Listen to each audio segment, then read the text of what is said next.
Welcome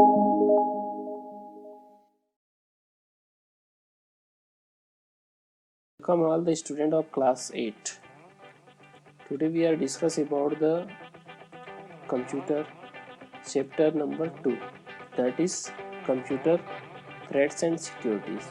इससे पहले हमने पार्ट 1 डिस्कस किया था, तो आज हम डिस्कस करेंगे इसी का जो रिमेनिंग पार्ट है चैप्टर 2 का, that is computer threats and security से रिलेटेड, उसके बारे में डिस्कस करेंगे। तो आप लोग अपने साथ जो है एक बुक ज़रूर रखेंगे ताकि आपको चैप्टर से रिलेटेड जो मैं टॉपिक कवर कराते जा रहा हूँ वो आपको समझ आए।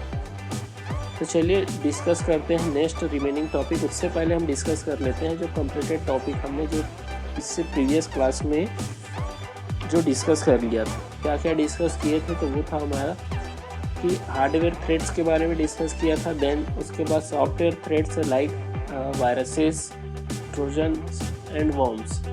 फिर उसके बाद हमने इलस्ट्रेशन थ्रेड्स के बारे में डिस्कस किया था। इसके अंदर हैकिंग एंड फिशिंग के बारे में हमने क्या किया था, डिस्कस किया था। लास्ट में हमने डिस्कस किया था how to identify phishing scam, कि आपके साथ फिशिंग हो रहा है, इसको आप कैसे क्या कर सकते हैं, जान सकते हैं। तो चलिए देखते हैं। सबसे पहला चीज़ इम्पोर्टेंट यहाँ पे आता है, वो होता है कि थ्रेड्स क्या होता है। थ्रेड्स का मतलब होता है वे सारे क्या हो सकते हैं, चाहे हार्डवेयर हो, सॉफ्टवेयर हो, चाहे कोई और तरीका हो जिससे हम हमारे सिस्टम को क्या हो, हार्म हो, नुकसान हो, हमको हार्म हो, कंप्यूटर से रिलेटेड हमारा डेटा चोरी हो, तो वो क्या कहलाएगा, थ्रेड्स कहलाएगा। तो इसके अंतर्गत हमने वायरसेस, वॉर्म्स और ट्रोजन हॉर्स, अगर पूछा जाए सॉफ्टवेयर थ्रेड्स के एग्जांपल, तो आपको बताना है वायरसेस, ट्रोजन्स एंड वॉर्म्स। वही अगर इलस्ट्रेशन थ्रेड्स के एग्जांपल पूछा जाए तो हैकिंग एंड फिशिंग। और लास्ट में हमने पढ़ा था आइडेंटिफाई फिशिंग स्कैम, कि फिशिंग स्कैम आपके साथ हो रहा है तो आप कैसे आप इसको इजीली आइडेंटिफाई कर सकते हैं। तो हमने देखा था कैसे आप फिशिंग को आइडेंटिफाई कर सकते हैं। तो उसका तरीका मैंने बताया था कि आप क्या कर सकते हैं कि आपके कंप्यूटर में आप एंटीवायरस यूज़ कर सकते हैं, कोई यूज़र नेम या पासवर्ड यूज़ करेंगे ताकि कोई आपके साथ क्या ना कर सके, फिशिंग स्कैम ना कर सके। आपको कभी भी अनसिक्योर वेबसाइट में इंटर नहीं करना है, ठीक है। ये सारे चीज़ हमने देखा था। फिर अब नेक्स्ट टॉपिक जो आता है वो आता है सिक्योरिटी मेजरमेंट। अब हमारे साथ अगर हार्डवेयर, सॉफ्टवेयर और इलस्ट्रेशन थ्रेड्स ना हो तो हम अपने सिस्टम को कैसे क्या कर सकते हैं, सिक्योर रख सकते हैं। इसके बारे में हम जानेंगे सिक्योरिटी मेजरमेंट, कि हम कैसे सिक्योरिटी मेजर करें कि हमारा सिस्टम अधिक से अधिक क्या हो सके, सिक्योर हो सके, मैक्सिमम सिक्योर हो सके, ताकि अनऑथोराइज यूज़र या फिर आउटसाइड यूज़र जो है हमारी परमिशन के बगैर सिस्टम में इंटर ना कर सके। तो इसके लिए सिक्योरिटी मेजरमेंट क्या कहलाता है, जैसे देखेंगे, when you know there are 3 different method which you can system can go corrupted. हमारे सिस्टम करप्ट होने का 3 तरीका hardware, software and illustration threads है। Hence, we need to take necessary measurement to avoid the illegal illustration into the system or allow easy access of information। इसलिए हमारे system में कोई भी क्या ना कर सके, easy access ना कर सके। कोई भी हमारे सिस्टम में आए और विदाउट पासवर्ड रहे तो कोई भी बैठ सकता है। तो हमको क्या करना चाहिए, कुछ कॉमन इंपॉर्टेंट जो है सिक्योरिटी हमारे सिस्टम में हमको लगाना चाहिए। तो पहला तरीका क्या बताया गया, ऑथेंटिकेशन। सेकंड, एंटीवायरस यूज़ कर सकते हैं कि कोई हमारे सिस्टम में वायरसेस, वॉर्म्स या ट्रोजन हॉर्स ना आए। फायरवॉल का यूज़ कर सकते हैं। तो हम ये सारा चीज़ के बारे में जानेंगे। ऑथेंटिकेशन क्या होता है, एंटीवायरस क्या होता है, फायरवॉल क्या होता है। तो आपको यहाँ पे ये समझना है कि हम अपने सिस्टम को ज़्यादा सिक्योर कैसे रखें। तो 3 तरीके से कर सकते हैं, ऑथेंटिकेशन से, एंटीवायरस सॉफ्टवेयर से एंड यूजिंग फायरवॉल। 3 तरीके से हम अपने सिस्टम को क्या कर सकते हैं, सिक्योर कर सकते हैं। तो फर्स्ट तरीका जो है वो है ऑथेंटिकेशन। तो ऑथेंटिकेशन क्या होता है, तो उसको देख लेते हैं कि ऑथेंटिकेशन क्या होता है। तो ऑथेंटिकेशन क्या करता है, जैसे अगर आपके सिस्टम घर में, आप जब घर को क्या करते हैं, बाहर जाते हैं घर से, तो आप क्या करते हैं, घर के सामने में ताला लगाते हैं। अब ताले का चाबी उसी के पास रहेगा जो घर का क्या हो, मेंबर है। कोई भी आके आपके घर के सामने का ताला को अगर तोड़ेगा तो अगल बगल के लोग देखेंगे तो बताएंगे कि ये चोरी कर रहे हैं। तो वैसे ही आपके सिस्टम में भी अगर कोई आपने क्या किया है, ऑथेंटिकेशन, कोई ताला लगा के रखा है, तो कोई भी यूज़र आके पहला चीज़ तो बैठ नहीं सकता, क्योंकि उसके पास उसका क्या नहीं है, पासवर्ड नहीं है। तो ऑथेंटिकेशन एक क्या होता है, authentication is a process of verifying whether a person wanting to your computer is legal और नॉट। तो ऑथेंटिकेशन एक प्रोसेस होता है जिसमें पता चल पाता है कि इस सिस्टम में जो इंटर कर रहा है, जो बैठ रहा है, जो भी यूज़ करेगा, वो यूज़र क्या है, लीगल है कि इनलीगल है। अगर आपके पास उससे रिलेटेड सारा इन्फॉर्मेशन है तो आप क्या हो जाएंगे, लीगल हो जाएंगे। जैसे अगर इंटरनेट बैंकिंग यूज़ करते हैं, अब इंटरनेट बैंकिंग का यूज़र नेम पासवर्ड अगर मेरे को मालूम है तो मैं किसी का भी पैसा निकाल सकता हूँ, लेकिन क्या मैं किसी का भी इंटरनेट का यूज़र नेम पासवर्ड जान सकता हूँ क्या? वो मेरे अंदर अथॉरिटी नहीं है कि मैं उसका यूज़र नेम और पासवर्ड मैं जानूँ। तो जिसके पास जिसका अथॉरिटी रहता है वो क्या कहलाता है, वो ऑथेंटिकेशन कर सकता है। तो वो क्या होता है, वो लीगल यूज़र होता है जो सिस्टम में क्या कर सकता है, इंटर कर सकता है। तो देखते हैं नेक्स्ट कि ऑथेंटिकेशन से यूज़र को क्या मिलता है, सिस्टम को एक्सेस करने की परमिशन, यानी वो सिस्टम का फुल यूज़ कर सकता है। कि जैसे अगर मेरा मोबाइल है तो मेरे मोबाइल में जो जो है, मैं अगर पासवर्ड जानता हूँ मेरे मोबाइल का, तो मेरे को मालूम है कि मेरा मोबाइल है, यानी मेरा पासवर्ड भी मेरे को मालूम होगा।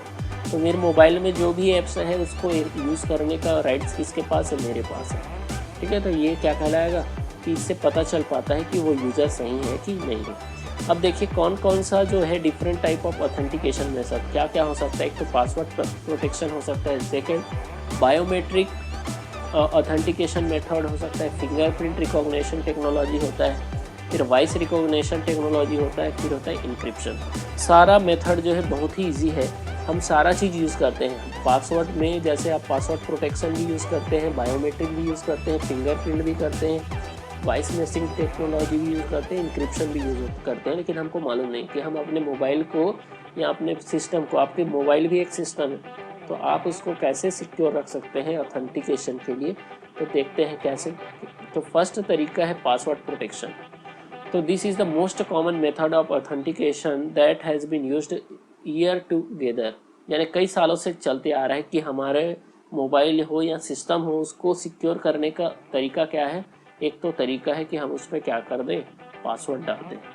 तो पासवर्ड डालने से क्या होता है, it is still a common use to log in to the computer online banking account, email account. जैसे ऑनलाइन बैंकिंग में भी अगर लॉग इन करना है या फिर ईमेल अकाउंट में लॉग इन करना है, या फिर as well as personal computer और लैपटॉप, या फिर पर्सनल कंप्यूटर आप लैपटॉप में भी लॉग इन करते हैं तो आप पासवर्ड डालते हैं। Authentication is done by asking the user to log in. तो कंप्यूटर को क्या बोलता है, लॉग इन करने बोलता है, और लॉगिन करते समय उसको क्या करना है, अपना वैलिड यूज़र नेम और पासवर्ड डालना है। अगर मेरा सिस्टम है तो मेरे सिस्टम का मैं जो यूज़र नेम और पासवर्ड डालूंगा परफेक्ट, तभी मैं सिस्टम में क्या कर पाऊंगा, लॉगिन कर पाऊंगा। अगर सपोज़ मैं अपना सिस्टम कहीं पे भूल के आ गया तो वो क्या कर सकता है, दूसरा मेरे सिस्टम के अंदर इंटर करने का कोशिश करेगा तो वो नहीं कर पाएगा, क्योंकि उसके अंदर वो उसके लिए क्या नहीं, उसके पास कैपेसिटी नहीं है, या फिर उसके पास वो राइट्स नहीं है कि मेरे सिस्टम का क्या कर सके, वो यूज़ कर सके।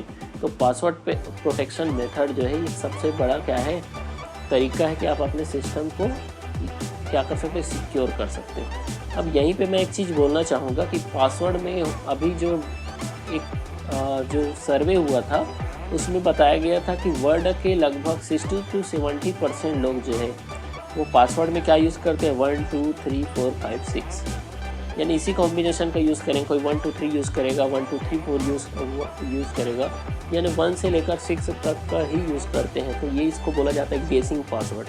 तो आपको कभी भी अपने जो बैंक अकाउंट हो गया या फिर ईमेल अकाउंट है वहाँ पे सिंपल पासवर्ड यूज़ नहीं करना है, कॉम्प्लेक्स पासवर्ड यूज़ करना है, ताकि आपका सिस्टम क्या रह सके, ज़्यादा से ज़्यादा सिक्योर हो सके। Next, biometric authentication method. देखो बायोमेट्रिक का मतलब होता है कि हमको जो हमारे अंदर जो ऐसे कुछ फीचर्स होते हैं जो दूसरे के साथ मैच नहीं करते। जैसा हमारा वॉइस है, हमारा जो वॉइस है वो किसी और के साथ मैच नहीं कर सकता, लगभग सेम वॉइस किसी का नहीं हो सकता। फिंगरप्रिंट जो है वो किसी का सेम नहीं हो सकता। साथ ही साथ हमारा जो आइज़ के अंदर जो आइरिस है उसका स्ट्रक्चर सेम नहीं होता है। तो ये आजकल क्या हो गया, बहुत ही ज़्यादा सिक्योर तरीका करने के लिए क्या किया, फिंगरप्रिंट या फिर वॉइस मिसिंग टेक्नोलॉजी का यूज़ किया जा रहा है लॉगिन करने के लिए। अब इसमें क्या हो सकता है, पासवर्ड में क्या होता था कि पासवर्ड कहीं ना कहीं आपके सिस्टम में लॉगिन करते समय कोई पासवर्ड को देख ले और नेक्स्ट टाइम उसी पासवर्ड से वो लॉगिन कर सकता है, लेकिन आपके फिंगरप्रिंट्स का यूज़ कोई दूसरा नहीं कर सकता, क्योंकि आपका फिंगर तो आप ही के पास है। साथ ही साथ आपके वॉइस टेक्नोलॉजी का या फिर आप जैसे बोलते हैं वैसा सेम टू सेम वो बोल नहीं सकता। तो तो इस तरह के आपका जो बायोमेट्रिक एट्रीब्यूट्स है, जिसको जो है इन्वायरमेंट या फिर हमको एक जो है किसकी तरफ से मिला गया, साइंस नेचर की तरफ से जो हमको क्वालिटी दिया गया, जो दूसरे के अंदर नहीं हो सकता। ये एट्रीब्यूट्स क्या होता है, सारे पर्सन में यूनिक होते हैं और कैन नॉट बी स्टोलन, इसको क्या नहीं किया जा सकता, चोरी नहीं किया जा सकता। जैसे पासवर्ड को चोरी किया जा सकता है, लेकिन क्या आपको फिंगरप्रिंट को चोरी किया जा सकता है, क्या नहीं किया जा सकता। आपके वॉइस को चोरी किया जा सकता है कि मैं आपके वॉइस में बोलूँ, तो ये भी क्या है, सिक्योर, ये जो है क्या होता है, बहुत ज़्यादा सिक्योर होता है। तो जैसे आपने मोबाइल में भी आजकल आता है बायोमेट्रिक का, कि आप फिंगरप्रिंट सेंसर आता है वहाँ से लॉगिन करते हैं, तो वही लॉगिन कर पाता है, वही जो मोबाइल को ऑन कर पाता है जिसका क्या हो, फिंगरप्रिंट का वहाँ पे पासवर्ड डला हुआ है। ठीक है, तो ये बायोमेट्रिक ऑथेंटिकेशन मेथड भी क्या है, बहुत ही सिक्योर तरीका है अपने सिस्टम को सिक्योर करने का। अब यहीं पे हम देख लेते हैं फिंगरप्रिंट। फिंगरप्रिंट में क्या होता है, देखो, the method verify fingerprint of person. अब आप क्या करते हो कि आप पहले से फिंगरप्रिंट, जैसे आपका आधार कार्ड बना है, तो आधार कार्ड बनाते समय आपका क्या किया गया है, फिंगरप्रिंट को पहले से वहाँ पे सेव कर दिया गया है कि इस फिंगरप्रिंट से अगर कोई क्या करता है, स्कैन करता है, तो उससे रिलेटेड उसका आधार कार्ड नाम, उसका डेट ऑफ बर्थ, उसका सारा चीज़ आ जाता है। लेकिन वही अगर दूसरा वहाँ पे यूज़ करता है तो उससे रिलेटेड इन्फॉर्मेशन आएगा। यानी हर एक का क्या होता है, फिंगरप्रिंट का जो स्ट्रक्चर जो होता है वो अलग अलग होता है। तो ये क्या करता है, डिजिटल इमेज रख लेता है हमारे फिंगरप्रिंट का और उसको क्या कर देगा, सेव कर देगा। नेक्स्ट टाइम जब भी आप लॉगिन करेंगे तो आप क्या करेंगे, उसी फिंगरप्रिंट से लॉगिन करते हैं, तब वो क्या हो पाएगा, वो सिस्टम जो है वो ऑन हो पाएगा या लॉगिन हो पाता है। तो वेरीफाई करने का, एक वेरिफिकेशन करने का एक अच्छा तरीका, सिक्योर तरीका है। इसमें जो है कभी भी जो है वो क्या नहीं हो जाएगा, चोरी होने की या फिर किसी को पता चलने, इंफॉर्मेशन पता चलने की बात ही नहीं। ठीक है, तो ये सिक्योर तरीका है। दूसरा, वॉइस रिकॉग्निशन टेक्नोलॉजी। आप सब ने जो है एक मूवी देखा होगा, शिवाजी द बॉस। ठीक है, तो उन्होंने अपने लैपटॉप को सिक्योर रखने के लिए क्या किया था कि उन्होंने वॉइस का पासवर्ड उन्होंने लगा दिया था, और जब तक वो सिस्टम लॉगिन नहीं करता, जब तक उसका वॉइस क्या ना हो, वो जो कुछ वर्ड बोलता था और वही स्पेसिफिक वर्ड उसी के वॉइस में होना चाहिए। कोई दूसरा अगर उसके वॉइस में बोलता भी है तो सिस्टम क्या नहीं करेगा, लॉगिन नहीं करेगा। तो वॉइस के थ्रू भी क्या कर सकते हैं, अपने सिस्टम को आप सिक्योर कर सकते हैं। एक परफेक्ट आपको क्या करना चाहिए, वर्ड या फ्रेसेस यूज़ करेंगे तो वो सिस्टम क्या हो जाएगा, वो जो है लॉगिन करने का आपको परमिशन देगा। तो वो वर्ड या फिर वो फ्रेसेस स्पेसिफिक होना चाहिए और साथ ही साथ आपका वॉइस होना चाहिए। जैसे अगर आप किसी सिस्टम को आप क्या करते हैं, किसी पर्टिकुलर नेम दे दिए, ठीक है, जैसे आपने अपना लैपटॉप है, उसको अगर वॉइस रिकॉग्निशन टेक्नोलॉजी के थ्रू आप सिक्योर करते हैं तो सिक्योर करते समय कुछ वर्ड यूज़ करना पड़ेगा। ठीक है, तो सिक्योर करते समय सपोज आप उसको एक वर्ड दिए, हाय सोनू करके, तो हाय सोनू आप जब नेक्स्ट टाइम बोलेंगे तो वो क्या हो जाएगा, वो आपको लॉगिन होके मिल जाएगा, आपको डेस्कटॉप स्क्रीन में आ जाएगा, यानी आपका सिस्टम ऑन हो जाएगा।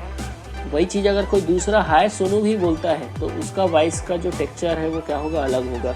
तो इस प्रकार से वो सिस्टम लॉगिन ही नहीं होगा। तो आपको खुद के वॉइस से बोलना है और वही सेम वर्ड बोलना है जो आपने पासवर्ड में लगाया है। तो ये भी आजकल क्या हो गया, बहुत ही ज़्यादा सिक्योर करने का एक कॉमन तरीका बन गया है और इसमें ज़्यादा सिक्योरिटी भी इंक्रीज़ हो गया है। नेक्स्ट आते हैं यहीं पे इन्फोबाइट। देखिए, अब इन्फोबाइट क्या है कि retina scan and facial recognition, ठीक है, are the two other kind of biometric authentication method. यानी आपका जो आई का जो रेटिना है और आपका फेस है, उसके बेसिस पे भी आप सिस्टम को क्या कर सकते हो, इन्फोबाइट में दिया गया है कि आप अपने सिस्टम को क्या कर सकते हैं, सिक्योर। जैसे आजकल मोबाइल में आ गया है फेशियल रिकॉग्निशन टेक्नोलॉजी के थ्रू आप अपने मोबाइल को क्या कर सकते हैं, सिक्योर कर सकते हैं, पासवर्ड लगा सकते हैं।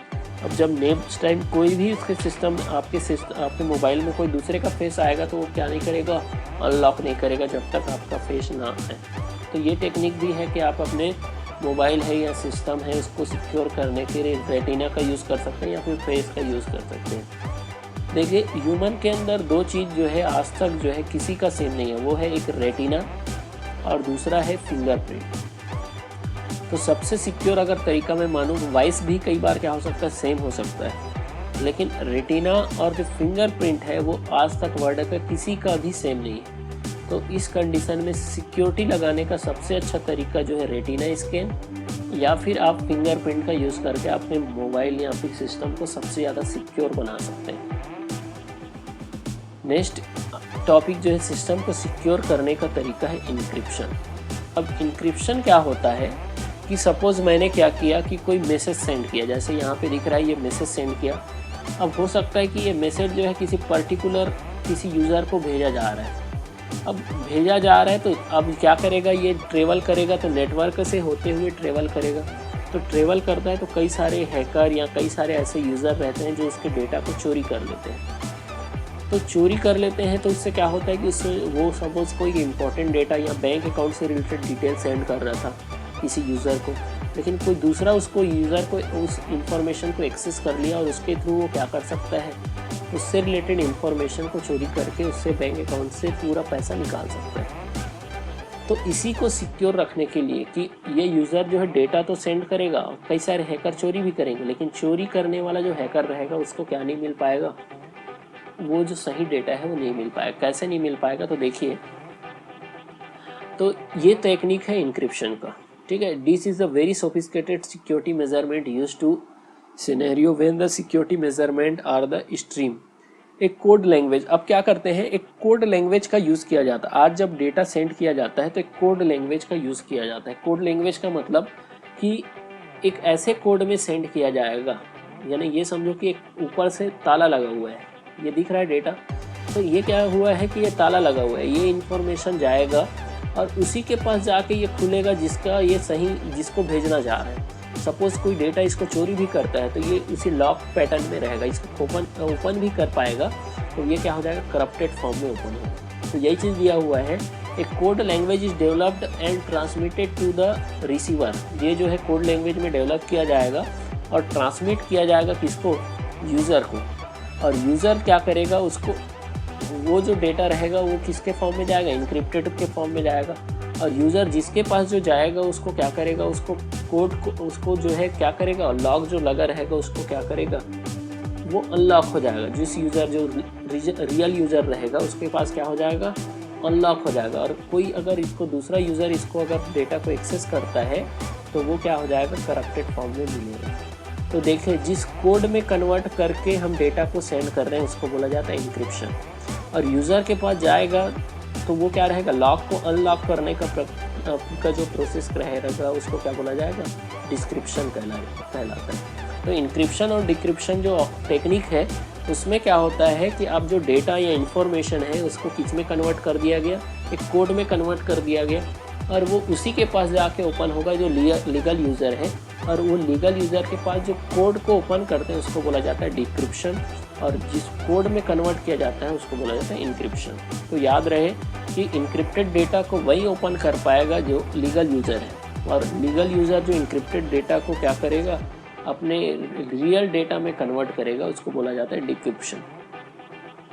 ठीक, तो आपको इंक्रिप्शन और डिक्रिप्शन में याद रखना है कि एक कोड लैंग्वेज होता है इंक्रिप्शन, जिसमें डेटा को ट्रांसमिट, नेटवर्क में जब ट्रांसमिट, आज सारे डेटा जो है वो इंक्रिप्टेड मोड में जाते हैं। आपको याद रहे कि आज के समय में इंटरनेट में जो भी डेटा जाता है इंक्रिप्टेड फॉर्म में जाता है। तो ये टेक्निक का यूज़ जो है आज हर एक इंटरनेट यूज़र या इंटरनेट टेक्निक में यूज़ किया जा रहा है। Next, antivirus software. देखिए, सिस्टम को सिक्योर करने का एक और तरीका है कि एंटीवायरस। तो एंटीवायरस क्या होता है, हमारे सिस्टम में कई सारे मिलीशियस सॉफ्टवेयर जिसको हार्मफुल होते हैं। हार्मफुल का, मिलीशियस का मतलब होता है डेंजरस, खतरनाक सॉफ्टवेयर होते हैं जो हमारे सिस्टम को क्या कर सकते हैं, हार्म पहुंचा सकते हैं, नुकसान पहुंचा सकते हैं। तो hence in the order of protect our system from virus, worms, viruses and trojans. इससे पहले प्रीवियस ईयर आपने पढ़ा था कि वॉर्म्स के बारे में पढ़ा था, वायरसेस के बारे में पढ़ा था, ट्रोजन हॉर्स के बारे में पढ़ा था। तो ये क्या होते हैं, हमारे सिस्टम को नुकसान पहुंचाने वाले टर्म्स हैं, थ्रेट्स होते हैं, वॉर्म्स, वायरसेस और ट्रोजन हॉर्स। तो ये क्या करेंगे, हमारे सिस्टम में अगर एंटीवायरस इंस्टॉल रहेगा तो वो क्या करेगा, इन ये सारे वायरसेस को, वॉर्म्स को, ट्रोजन हॉर्स को स्कैन करके वहीं से क्या कर देगा, रिमूव कर देगा, जिससे हमारा सिस्टम क्या हो जाएगा, सिक्योर हो जाएगा। तो कई सारे वायरसेस हैं, जैसे नॉर्थन है, मैकफी है, ये कुछ एंटीवायरसेस हैं जिसका यूज़ करके हम अपने सिस्टम को क्या कर सकते हैं, सिक्योर कर सकते हैं। तो एंटीवायरस क्या करता है, हमारे सिस्टम को स्कैन करता है और पता लगाता है कि उसमें कुछ हार्मफुल कुछ वायरसेस तो नहीं है, वर्म्स तो नहीं है, ट्रोजन हॉर्स तो नहीं है। अदरवाइज़ उसको अगर है तो उसको क्या कर देगा, रिमूव कर देगा, और कोई इंटर करेगा तो उसको वहीं पे प्रिवेंट कर देगा, रोक देगा। तो एंटीवायरस भी हमारे सिस्टम को क्या करता है, प्रिवेंट करता है फ्रॉम वायरसेस। अब the user has the following option. देखो यूज़र के लिए क्या क्या ऑप्शन रहता है। तो यूज़र को क्या करना चाहिए कि समय समय में कुछ एंटीवायरस में कुछ ऑप्शन आते हैं। जैसे अब एंटीवायरस अगर आपने सिस्टम में इंस्टॉल किया तो एंटीवायरस क्या करेगा, remove the detected software program. यानी अगर वो क्या करेगा, ऐसे सॉफ्टवेयर जिसमें वायरस से इन्फेक्टेड है तो उसको क्या कर देगा, रिमूव कर देगा। Second, repair the file that are infected. कई अगर इंपॉर्टेंट फाइल है तो अगर उसमें वायरस इन्फेक्टेड है तो उसको क्या कर देगा, रिपेयर कर देगा और वायरस को वहाँ से निकाल देगा। Delete the infected file. Infected file को डिलीट भी कर सकता है कि अगर बहुत ज़्यादा इन्फेक्टेड है, अगर आपके सिस्टम को लॉस होने के चांसेस है तो उस फाइल को क्या कर सकता है, डिलीट कर सकता है। फिर इसके बाद क्वारंटाइन द इन्फेक्टेड फाइल, यानी इन्फेक्टेड फाइल को क्या कर देगा, मेन फाइल से अलग कर देगा। क्वारंटाइन कर देगा का मतलब कि इम्पोर्टेंट फाइल से अलग कर देगा। In the case of infected file is not deleted but it is not damage the other file. जैसे अगर आपने आज के समय क्वारंटाइन वर्ड सुना होगा तो क्वारंटाइन का मतलब क्या होता है कि इन्फेक्टेड पर्सन को नॉन इन्फेक्टेड से अलग करना। तो वही चीज़ यहाँ पे बोला गया है कि क्वारंटाइन द इन्फेक्टेड फाइल को नॉन इन्फेक्टेड फाइल से अलग कर दिया जाएगा, ताकि क्या हो कि जो नॉन इन्फेक्टेड है वो उनको इन्फेक्शन ना हो। ठीक है, तो वैसे ही यहाँ सिस्टम में भी हो रहा है कि उनको क्वारंटाइन किया जा रहा है ताकि जो इन्फेक्टेड फाइल है वो नॉन इन्फेक्टेड फाइल को कोई नुकसान ना पहुँचाए। तो आपके सिस्टम के जो फाइल है उसको क्या कर सकता है, रिमूव कर सकता है, साथ ही साथ रिपेयर करने की कैपेबिलिटी है, साथ ही साथ उसको डिलीट करने की फैसिलिटी भी प्रोवाइड कराता है। तो ये हमारे सिस्टम में जो है एंटीवायरस का काम होता है। अब आते हैं लास्ट टॉपिक जो है फायरवॉल। देखिए फायरवॉल एक्चुअल में क्या होता है, फायर का मतलब होता है आग और वॉल का मतलब होता है दीवार।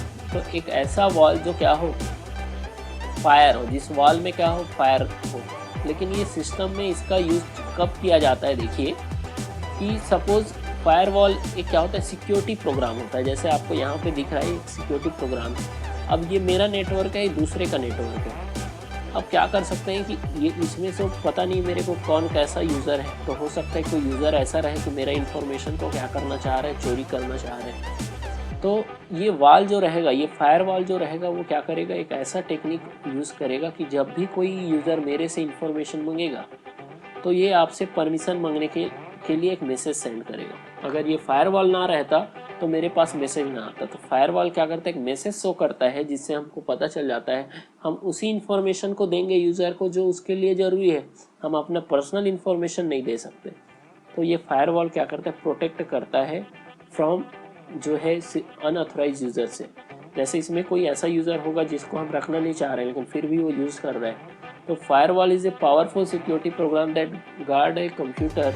It analyse every network packet that incoming to our system and prevent the unauthorise access of any computers in the network. कोई ऐसा यूज़र जो हमारे सिस्टम में इंटर करना चाह रहा है विदाउट परमिशन, तो उसको क्या कर देगा, फिल्टर एंड रूल बेस्ड। अगर आपने वहाँ पे रूल लगाया है तो उसको तो परमिशन ही नहीं देगा।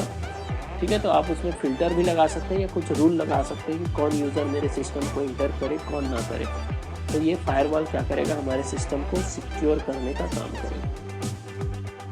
तो ये हमारा चैप्टर लगभग कंप्लीट होता है। ये अब हमने यहाँ पे क्या क्या टॉपिक कवर किया। तो फर्स्ट हमने डिस्कस किया बैकअप क्या होता है। बैकअप हमको लेना है इंपॉर्टेंट फाइल का, ताकि हमारे सिस्टम में जो परमानेंट डेटा लॉस होने से बच सके अगर in the due to hardware failure, अगर हार्डवेयर हमारा ख़राब हो जाता है तो। Second, viruses, trojan horse and worms, ये हमारे सिस्टम के क्या सॉफ्टवेयर थ्रेट्स हैं इससे।